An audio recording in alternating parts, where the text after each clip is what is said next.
नमस्कार। 12th के अर्थशास्त्र के छात्रों का स्वागत है। आज चैप्टर उत्पादन फलन में बात करते हैं। अभी हमने पिछले में बात की थी अल्पकालीन उत्पादन फलन अथवा पैमाने के प्रतिफल की।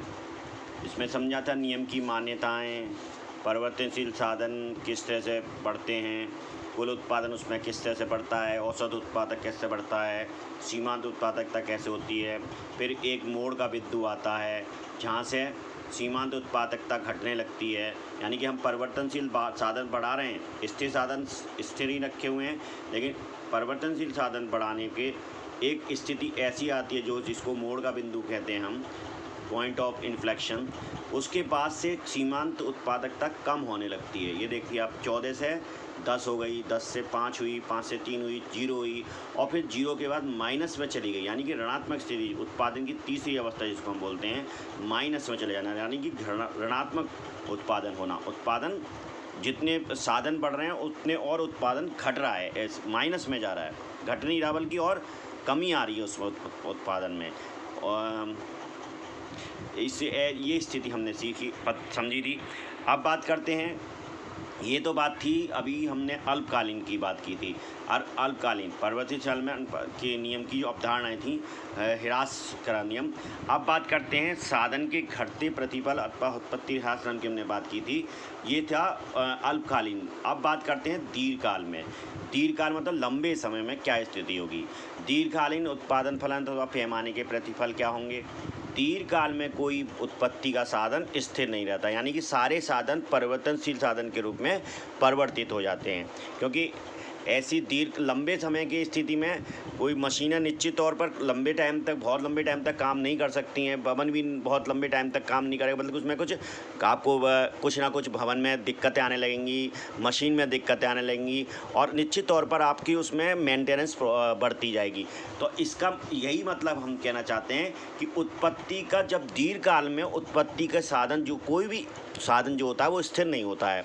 क्या होता है, वो सभी परिवर्तनशील होते हैं। जैसे मान लो मशीन में कमी जो दीर्घकाल के लिए में क्या होगा, मशीन में थोड़े सालों बाद क्या होने लगेगा, पर प्रॉब्लम आने लगेगी, दिक्कतें आने लगेंगी। आप उसको मेंटेनेंस के लिए एक आदमी रखना पड़ेगा, जो मेंटेनेंस करेगा, या उसमें बार बार खराबी आने लगेंगी। तो दीर्घकाल में इसलिए हम कह सकते हैं कि कोई भी साधन स्थिर नहीं हो सकता। इसी तरह बिल्डिंग मान लो आपने स्थिर साधन थी, जो अभी तक स्थिर थी, अल्पकाल में तो स्थिर है, लेकिन दीर्घकाल में क्या होगा, हो सकता है दीर्घकाल में जो आपने भवन ले रखा है उसमें तोड़फोड़ हो रही, कहीं से टूटने लगे या कुछ करने लगे, तो आप निश्चित तौर पर उसकी आपको मेंटेनेंस करानी पड़ेगी। वही स्थिति कहते हैं। तो दीर्घकाल में कोई भी उत्पत्ति का साधन स्थिर नहीं रह सकता। सभी उत्पत्ति के साधन कैसे हो जाएंगे, परिवर्तनशील हो जाएंगे, यानी कि अगर आप उनका मेंटेन करेंगे, अगर उनको यूज करेंगे, तो आपने जैसे बिल्डिंग अगर आप यूज कर रहे हैं या मशीन यूज कर रहे हैं, तो आप निश्चित तौर पर उसमें उसकी मरम्मत कराएंगे, तो वो परिवर्तनशील लागतों के रूप में ही काम करेंगी। तो तथा उन्हें आवश्यकता अनुसार परिवर्तित किया जा सकता है, किंतु इनको आवश्यकता के अनुसार हम इन्हें परिवर्तित कर सकते हैं। उत्पादन तकनीक में सुधार, श्रम विभाजन, विशिष्टीकरण आदि उत्पादन में आंतरिक एवं बाह्य बचतें प्राप्त होती हैं। अगर हम तकनीक में सुधार कर लें, श्रम का विभाजन कर दें, विशिष्टीकरण कर दें, तो उत्पादन में जो है आंतरिक और बाह्य बचतें हमें प्राप्त होंगी, किंतु यह सदैव स्थायी नहीं रहती हैं। अल्पकाल में तो रहती हैं स्थायी, लेकिन दीर्घकाल में स्थायी रहती हैं, बल्कि कुछ समय के बाद ये बचतें हानियों का रूप ले लेती हैं। अगर हम इसी तरह से, तो ऐसी स्थिति है, निश्चित तौर पर मशीन को अगर समय से ज़्यादा प्रयोग करते रहेंगे, बिल्डिंग को समय ज़्यादा प्रयोग करते रहेंगे, तो ऐसी स्थिति आएगी उन पर मरम्मत पर बहुत अधिक खर्चा आने लगेगा। तो ऐसी स्थिति में वो क्या हो जाएंगी, बचतों की जगह हानियों का रूप ले लेंगी। आरंभ में ये बचतें पैमाने के प्रतिफल देती हैं, यानी कि पैमाने के बढ़ते प्रतिफल देती हैं, यानी कि उत्पादन आपका बढ़ाती हैं, जो बाद में यही बचतें हानियों में बदल जाती हैं, जिससे पैमाने के असमान प्रतिफल उत्पन्न होते हैं। इन दोनों प्रतिफलों के बीच की कड़ी को हम स्थिर प्रतिफल कहते हैं, यानी कि बढ़ते और घटते दोनों की बीच की जो कड़ी होती है वो कहलाती है स्थिर प्रतिफल। इसमें प्रोफेसर बार्सन ने परिभाषा दी है। वो कहते हैं पैमाने के प्रतिफल का संबंध सभी कारकों में समान अनुपात में होने वाले परिवर्तनों के फलस्वरूप कुल उत्पादन में होने वाले परिवर्तन से है। यह एक दीर्घकालीन अवधारणा है। क्या कहते हैं वो कि पैमाने के प्रतिफल जो होते हैं उनका संबंध सभी कारकों में समान अनुपात में होने वाले परिवर्तनों के फलस्वरूप कुल उत्पादन में जो परिवर्तन होता है उससे है। तो यह एक दीर्घकालीन अवधारणा यानी कि लंबे समय के लिए ही प्रयोग हो सकती है। अब बात करते हैं पैमाने के 3 प्रतिफल दीर्घकालीन अवधारणा के आधार पर। दीर्घकालीन अवधारणा के आधार पर हैं ये प्रतिफल। क्या हो सकते हैं समझ लीजिए। पहला है पैमाने के बढ़ते प्रतिफल, दूसरा पैमाने के स्थिर प्रतिफल, सी पैमाने घटते प्रतिफल। पैमाने की बचतें अधिक होती हैं पैमाने की हानियों से। पहली स्थिति में क्या होगा, पैमाने के बढ़ते प्रतिफल में क्या होगा, पैमाने की बचतें अधिक होंगी और पैमाने की हानियाँ कम होंगी। तीसरा इसमें क्या होगा, साधन आनुपातिक वृद्धि में उत्पादन आनुपातिक वृद्धि अधिक होगी। यानी कि साधन के हम उत्पादन वृद्धि कम करेंगे जबकि उत्पादन में आनुपातिक वृद्धि अधिक होगी। दूसरी स्थिति क्या होगी, पैमाने के स्थिर प्रतिफल होंगे। इसमें क्या स्थिति हुई, पैमाने की बचतें बराबर हो जाएंगी पैमाने की हानियों से। जो पैमाने की बचतें हैं वो पैमाने की हानियों से बराबर हो जाएंगी, यानी बचतें और हानियाँ बराबर हो जाएंगी। और दूसरा क्या होगा, साधन अनुपातिक वृद्धि के उत्पादन अनुपातिक के बराबर हो जाएगा। यानी कि जितना हम साधनों में वृद्धि करेंगे उतना ही उतने अनुपात में क्या वृद्धि होगी, उत्पादन में वृद्धि होगी। तीसरी स्थिति होगी पैमाने के घटते प्रतिफल, यानी घटते हुए प्रतिफल में क्या होगा, पैमाने की हानियाँ अधिक होंगी यहाँ बचतों से। जो हमने पैमाने की बचतें हो रही थी अब वो कम हो जाएंगी, उससे हानियाँ ज़्यादा होने लगेंगी। तीसरी स्थिति क्या होगी, साधन आनुपातिक वृद्धि से उत्पादन आनुपातिक वृद्धि कम हो, यानी उत्पादन की आनुपातिक वृद्धि कम होगी और जितनी हम साधन में आनुपातिक वृद्धि कर रहे हैं उससे उसकी जगह उत्पादन में आंतरिक वृद्धि हमारी कम होगी। यहाँ साधन तो हम बढ़ा रहे हैं लेकिन उत्पादन हमारा कम हो रहा है। तीसरी परिस्थिति ये आती है। तो पैमाने के 3 प्रतिफल दीर्घकाल में हम ये सामने आते हैं। अब बात करते हैं पैमानों की बचतें क्या होती हैं। दीर्घकाल में उत्पादक को उत्पादन के आकार बढ़ाने के कारण, संगठन तथा उत्पादन तकनीक में सुधार के कारण पैमाने की बचतें प्राप्त होती हैं, जिससे उत्पादन औसत लागत घट जाती है। ये 2 प्रकार की होती है। पैमाने की बचतें 2 प्रकार की होती हैं, आंतरिक बचतें और बाह्य बचतें। अब आंतरिक दीर्घकाल में उत्पादक जो होता है उत्पादन के आकार बढ़ता है। ऐसी स्थिति में क्या होता है, संगठन तथा उत्पादन तकनीक में सुधार होता है। उसके कारण क्या होता है, पैमाने की बचतें प्राप्त होती हैं। पैमाने की बचतें प्राप्त होने से उत्पादन औसत लागत घट जाती है, यानी कि लागत जो है घटने लगती है क्योंकि आपको पैमाने की बचतें प्राप्त हो रही होती हैं। ठीक है, साधनों की पैमाने की बचतें प्राप्त होती है तो उससे हमारा क्या होता है, उत्पादन की औसत लागत घट जाती है। अब बात करते हैं बचतों की। आंतरिक बचतें क्या होती हैं, वे बचतें जो किसी व्यक्तिगत फर्म के विस्तार के कारण उपस्थित होती हैं। वे बचतें ऐसी बचतें जो उस पर्टिकुलर फर्म के लिए को आगे बढ़ाने या बढ़ने के कारण, अगर वो अपना प्रोडक्शन बढ़ा रही है तो फर्म के विस्तार के कारण उपस्थित होती हैं। जैसे जैसे उत्पादन की मात्रा बढ़ती जाती है आंतरिक बचतें फर्म के अंदर ही उपस्थित होती हैं, यानी कि फर्म के अंदर ही उपस्थित होती हैं तो वो लागत को कम करने के काम आती हैं। अतः आंतरिक बचत फर्म के आकार का एक फलन है। आंतरिक बचतों का क्या मतलब है, फर्म के आकार जैसे जैसे बढ़ेगा वो बचतें बढ़ती जाएंगी और लागत को घटाती जाएंगी। उत्पादन के आकार में वृद्धि के कारण फर्म सभी उत्पत्ति के साधनों को विशिष्टीकरण नीति के अंतर्गत अधिक कुशलता के साथ प्रयोग कर सकती हैं। जब उत्पादन के आकार में वृद्धि होगी तो उत्पत्ति के साधनों का हम विशिष्टीकरण कर देंगे, यानी उन्हें बांट देंगे, जिसके कारण उनका अधिक कुशलता का प्रयोग होने लगा। जब अधिक कुशलता के साथ प्रयोग होने लगा निश्चित तौर पर उनकी उत्पादन की लागत घट जाएगी। श्रम विभाजन तथा विशिष्टीकरण के प्रयोग से आंतरिक बचतें उपस्थित होती हैं, यानी किन से होती हैं, श्रम का विभाजन करने से और विशिष्टीकरण के प्रयोग से, यानी कि एक कार्य को कई जगह बांटकर प्रयोग से आंतरिक बचत उपस्थित होती हैं, जिससे दीर्घकालीन औसत लागत घट जाती है। जब हमारी बचतें प्राप्त होंगी तो हमारी दीर्घकालीन की जो औसत लागत होगी वो घट जाएगी। तीर का हौसला घट जाती है। जैसे तकनीकी अगर जैसे तकनीकी बचतें कैसी होती हैं, प्लांट के अनुकूलतम तथा अभिजय साधनों का पूर्ण प्रयोग कर लिया जाए, यानी कि प्लांट का अनुकूलतम प्रयोग किया जाए जिससे कि वो कम लागत में अधिक उत्पादन कर सके। अभिजात साधन जो है उनका पूर्ण प्रयोग किया जाए। जैसे जो मान लो एक मशीन 1000 कर सकती है तो 1000 का उत्पादन किया जाए, ना कि 200 का 300 का। ठीक है, ये अभिभाज्य साधनों का पूर्ण प्रयोग करके प्राप्त की जा सकती है। इसी प्रकार उत्पादन प्रक्रिया में बचे पदार्थों का प्रयोग किया जाए। जो उत्पादन प्रक्रिया में बचे पदार्थ हैं उनका प्रयोग कर लिया जाए, उत्पादन में ही कर लिया जाए, या कहीं बेचकर प्रयोग उसका लागत व्यय निकाल लिया जाए। एवं प्रबंधकीय बचतें करके, जैसे कार्यकुशलता में वृद्धि प्रोत्साहन देकर, किसी व्यक्ति को प्रोत्साहन देकर उसकी कार्यकुशलता में वृद्धि की जाए, तो ये वित्तीय बचतें होती हैं। इस तरह से हम अपने उत्पादन की लागतें घटा सकते हैं। अब बात करते हैं दूसरा, पैमाने की भारी बचतें। यानी पैमाने की भारी बचतों से क्या मतलब है, उद्योग के, अभी तो हम बात कर रहे हैं आंतरिक बचतें क्या होंगी, फर्म के अंदर, जो फर्म है उसी के अंदर होंगी। लेकिन भारी बचतें कहलाती हैं जो पूरे उद्योग की बचतें होती हैं, वो कहलाती हैं पैमाने की भारी बचतें। उद्योग के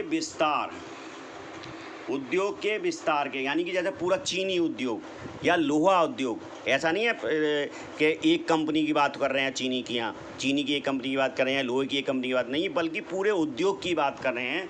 तब उद्योग के विस्तार के कारण उपस्थित होने वाली बचतें भारी बचतें कहलाती हैं, जिनका लाभ एक या दो फर्मों तक केंद्र ना होकर पूरे उद्योगों के सभी फलों को समान रूप से मिलता है। यानी सभी फर्मों को समान रूप से मिलता है, पूरे उद्योग की सभी फर्मों को। कुशल श्रम सस्ती दर पर उपलब्ध होना, परिवहन तथा संचार के साधनों का उपयोग होना और विकास होना, उनका यातायात का न्यूनतम होना, यानी कि यातायात का खर्चा न्यूनतम होना, क्षेत्र में अनेक उद्योगों का विकास हो जिससे कच्चे माल की सहज उपलब्धता हो जाए। मतलब एक ही क्षेत्र में बहुत से उद्योगों का विकास हो जाए जिससे कच्चे माल आसानी से उपलब्ध हो जाए सभी को। उचित प्रशिक्षण तथा श्रमिक से कार्य कुशलता में वृद्धि होने से, अगर श्रमिकों के प्रशिक्षण और श्रमिकों की प्रशिक्षण देने का उचित प्रबंध हो तो ऐसी स्थिति में सभी फर्मों को उस कुशल श्रमिक मिल जाएंगे, जिससे उनकी कार्यकुशलता में वृद्धि हो जाएगी। अनुसंधान है व्यावसायिक पत्रों के प्रकाशन से सूचना संबंधी जो अनुसंधान, नए अनुसंधान हो रहे हैं या जो व्यवसाय से संबंधित कोई सूचनाएं निकल रही हैं, उनको प्रकाशन से सूचना संबंधी वचनों की प्राप्ति होने से भी ये भारी बचतें हमें प्राप्त हो जाती हैं। अब बात करते हैं पैमाने की हानियाँ। पैमाने की हानियाँ भी होती हैं क्योंकि एक स्थिति के बाद ये माइनस में हो जाती लगती हैं, सीमांत उत्पादन घटने लगता है, माइनस में होने लगता है। तो वो क्या होती हैं, देखिए सिर्फ पैमाने की हानि भी दो प्रकार की होती हैं, आंतरिक हानियाँ और बाहरी हानियाँ। आंतरिक हानियाँ उपस्थित होने का मुख्य कारण उत्पादन का विस्तार होता है। विस्तार होने से उत्पादन संगठन को नियंत्रण रखना अधिक कठिन हो जाता है। उनके बीच सामंजस्य स्थापित करना भी प्रबंधन के लिए असंभव सा हो जाता है। निरीक्षण कार्य अवरुद्ध हो जाता है जिससे उत्पादन की लागत में बढ़ने लगती है। जब निश्चित बात है, अगर किसी फर्म का उत्पादन बढ़ रहा है, लगातार बढ़ रहा है और उसकी कंपनी की बहुत सी फैक्ट्रियां बढ़ती जा रही हैं, तो ऐसी स्थिति में क्या होगा, उस उत्पादन संगठन को नियंत्रण रखना कठिन हो जाएगा और उनमें आपस में सामंजस्य यानी विभिन्न फैक्ट्रियों में सामंजस्य स्थापित करने में भी कठिनाई आएगी। प्रबंधन को असंभव होगा। निरीक्षण करना भी मुश्किल हो जाएगा। इतनी सारी जब इकाइयाँ कई इकाइयाँ होंगी तो आसानी से निरीक्षण भी नहीं होगा, जिससे उत्पादन की लागत बढ़ने लगती है। भारी हानियाँ क्या होगी, उद्योगिक विस्तार के कारण विभिन्न साधनों की बढ़ती हुई मांग के फलस्वरूप कुछ उत्पत्ति के साधनों की मांग बढ़ जाने के कारण ये साधन दुर्लभ हो जाते हैं। मान लो उद्योग में विस्तार हो रहा है तो ऐसी स्थिति में जो रॉ मटेरियल है, क्या होता है, रॉ मटेरियल जब उसकी मांग बढ़ जाती है तो उसका क्या होता है, शॉर्टेज हो जाती है। शॉर्टेज हो जाने से क्या होता है, उस उत्पत्ति साधनों की मांग बढ़ जाने के कारण ये साधन दुर्लभ हो जाते हैं, आसानी से नहीं मिल पाते हैं, तो जिनसे उनकी कीमतों में वृद्धि हो जाती है। और साधनों की कीमतें बढ़ने से क्या होगा, उत्पादन की लागत बढ़ जाएगी। ये कारण कहलाती हैं पैमाने की हानियाँ। यानी दो प्रकार की हानियाँ, आंतरिक हानियाँ और बाहरी हानियाँ। बाहरी हानियों का मतलब उद्योग पूरे उद्योग के लिए हानियाँ, और आंतरिक हानियों से माने एक फर्म के लिए हानियाँ। ठीक है, अब बात इसको समझते हैं, पैमाने के बढ़ते प्रतिबल। इसको अब इसको एक चार्ट से समझ लेते हैं, काफ़ी आसान हो जाएगा आपको समझना कि इस पैमाने के बढ़ते प्रतिबल इस पर कहा जा सकता है कि उत्पादन का एक सीमा के बाद विस्तार से आंतरिक एवं बाह्य हानियाँ उत्पन्न होती हैं, जिसके सम्मिलित प्रभाव से दीर्घकालीन लागत बढ़ने लगती हैं। पैमाने के बढ़ते प्रतिफल क्या होगी? जब सभी उत्पादनों के साधनों को एक निश्चित अनुपात में बढ़ाया जाता है, तब पैमाने के बढ़ते प्रतिफल के अंतर्गत उत्पादन उस निश्चित अनुपात से अधिक अनुपात में बढ़ जाता है। इस प्रकार उत्पत्ति साधनों को 10 बड़ा बढ़ाया जाता है तो उत्पादन में 10% से अधिक वृद्धि होती है। पैमाने के बढ़ते प्रतिफल उत्पादन पैमाने वृद्धि श्रम विभाजन विशिष्टीकरण के कारण उत्पन्न होते हैं। श्रम विभाजन और विशिष्टीकरण श्रम की उत्पादकता में वृद्धि करते हैं। पैमाने के आकार वृद्धि के कारण विशिष्ट एवं अधिक क्षमता वाली मशीन का प्रयोग किया जाता है। ये सभी घटक पैमाने बढ़ते प्रतिफल का उत्पन्न करते हैं। इस प्रकार पैमाने के बढ़ते प्रतिफल में उत्पादन में आनुपातिक वृद्धि ज़्यादा होती है साधनों की आनुपातिक वृद्धि से। ठीक है, यानी कि उत्पादन में आनुपातिक वृद्धि ज़्यादा होगी उत्पादनों के साधनों की जो मात्रा में आनुपातिक वृद्धि से। इसलिए कि इस चार्ट से समझते हैं इसको। ये OS एक उत्पादन का चार्ट है, उत्पादन रेखा है। देखिए, जैसे कि मान लीजिए इंक्रीज इन आउटपुट में अगर हमने ये हैं हमारे साधन, इस पर OX पर हमारे साधन है और OY पर हमारा क्या है? उत्पादन की यूनिट्स। अगर हमने F से F1 तक यानी कि 10% साधनों में वृद्धि की, उत्पत्ति के साधनों में 10% वृद्धि की, ठीक है, ये जो वृद्धि कहला रही है कितनी कहला रही है? F से F1 की बीच की दूरी।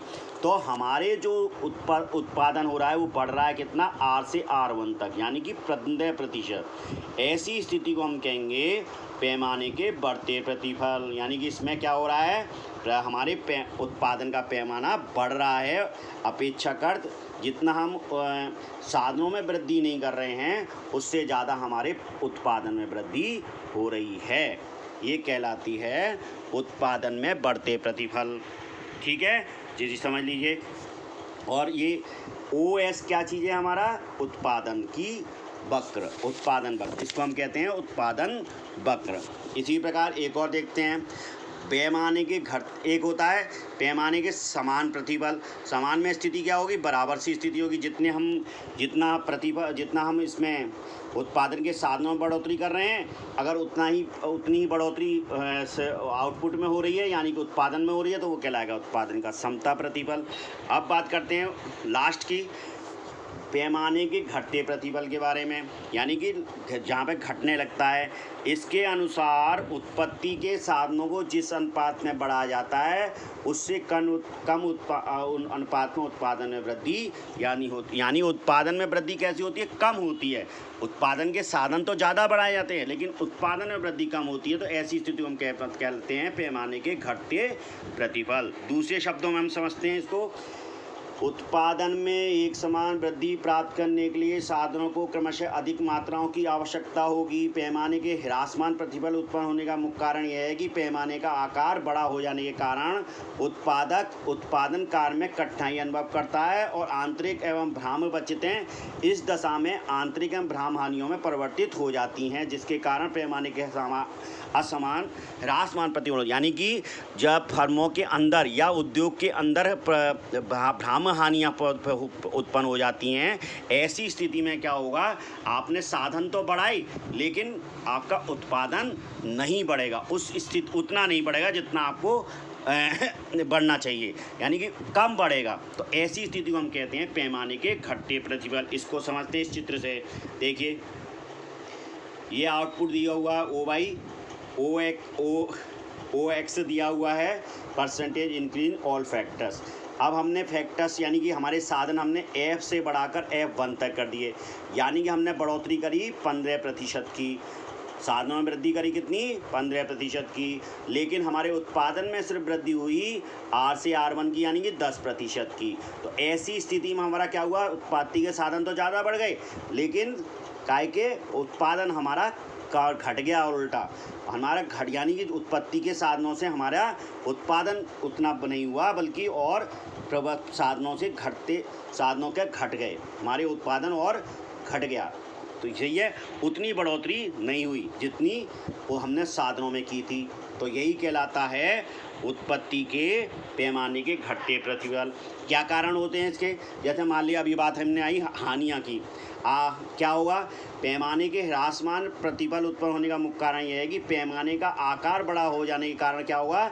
उत्पादक उत्पादन कार्य में कठिनाई अनुभव करेगा। जैसे मान लीजिए बाहरी कच्चे माल की दुर्लभ हो गया, कच्चा माल बहुत रेट हाई हो गए, उसके महंगा हो गया, तो ऐसी स्थिति में उसको उत्पादन निश्चित तौर पर उसकी उत्पादन लागत बढ़ जाएगी। इसी तरह संगठन में अपनी फर्म के अंदर भी वो संगठन ढंग से नहीं कर पाया, बहुत सी कई फैक्ट्रियाँ हो गई, तो कई फैक्ट्रियों पर उसका प्रबंध थोड़ा निश्चित तौर पर ढीला पड़ जाएगा। तो श्रमिक काम करने से काम नहीं करेंगे तो पूरी तरह से कुशलता प्रयोग नहीं हो पाएगा साधनों का। जब कुशलता प्रयोग नहीं हो जाता, उत्पादन भी नहीं बढ़ पाएगा। यही कहलाता है पैमाने की घटते प्रतिफल। इसमें क्या होगा? उत्पादन की अनुपातिक वृद्धि अधिक होगी साधन मात्रा में अनुपातिक वृद्धि से, यानी साधन में जो अनुपातिक मात्रा वृद्धि होगी वो ज़्यादा होगी और उत्पादन की अनुपातिक वृद्धि कम होगी। यही कहलाता है। चित्र 8 में पैमाने के घटते अर्थात ह्रासमान प्रतिफल दर्शाए गए हैं। जब साधनों के प्रयोग अनुपात को स्थिर रखते हुए सभी प्रश्नों को 15% बढ़ जाता है तो उत्पादन में 10% की वृद्धि होती है। चित्र OS क्या कहता है? ह्रासमान प्रतिफल को दर्शाने वाली उत्पादन रेखा। ये OS क्या चीज़ है? उत्पादन प्रतिफल को दर्शाने वाली उत्पादन रेखा। OS क्या चीज़ है? उत्पादन रेखा। धन्यवाद, नमस्कार। ये चैप्टर यहीं समाप्त होता है।